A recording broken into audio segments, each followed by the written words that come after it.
تاریخ کبھی عذر قبول نہیں کرتی۔ تاریخ اسلام کا کتنا عبرتناک منظر تھا جب معتصم باللہ آہنی زنجیروں اور بیڑیوں میں جکڑا چنگیز خان کے پوتے ہلاکو خان کے سامنے کھڑا تھا۔ کھانے کا وقت آیا تو ہلاکو خان نے خود سادہ برتن میں کھانا کھایا اور خلیفہ کے سامنے سونے کی تشتریوں میں ہیرے جواہرات رکھ دیے۔ پھر معتصم سے کہا، جو سونا چاندی تم جمع کرتے تھے اسے کھاؤ۔ بغداد کا تاجدار بے چارگی و بے بسی کی تصویر بنا کھڑا تھا۔ بولا، میں سونا کیسے کھاؤں؟ ہلاکو نے فوراً کہا، پھر تم نے یہ سونا اور چاندی جمع کیوں کیا تھا؟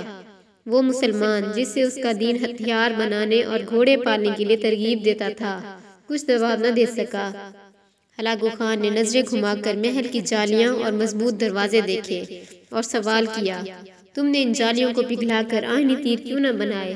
تم نے یہ جواہرات جمع کرنے کے بجائے اپنے سپاہیوں کو رقم کیوں نہ دی تاکہ وہ جاں بازی اور دلیری سے میری افواج کا مقابلہ کرتے؟ خلیفہ نے تعصب سے جواب دیا، اللہ کی یہی مرضی تھی۔ ہلاکو نے کڑک دار لہجے میں کہا، پھر جو تمہارے ساتھ ہونے والا ہے وہ بھی خدا کی ہی مرضی ہوگی۔ پھر ہلاکو خان نے معتصم باللہ کو مخصوص لبادے میں لپیٹ کر گھوڑوں کی ٹاپوں تلے رون ڈالا اور بغداد کو قبرستان بنا ڈالا۔ ہلاکو نے کہا، آج میں نے بغداد کو صفحہ ہستی سے مٹا ڈالا ہے اور اب دنیا کی کوئی طاقت اس سے پہلے والا بغداد نہیں بنا سکتی۔ اور ایسا ہی ہوا۔ تاریخ تو فتوحات گنتی ہے، محل، لباس، ہیرے جواہرات اور انواع اقسام کے لذیذ کھانے نہیں۔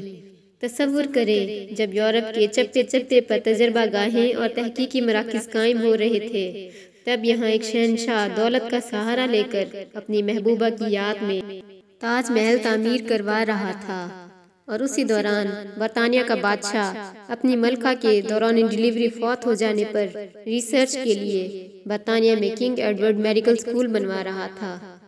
جب مغرب میں علوم و فنون کے بم پھٹ رہے تھے، تب یہاں تان سین جیسے گویے نت نئے راگ ایجاد کر رہے تھے، اور نوخیز خوبصورت و پرکشش رقاصائیں شاہی درباروں کی زینت و شان اور وی آئی پیز تھیں۔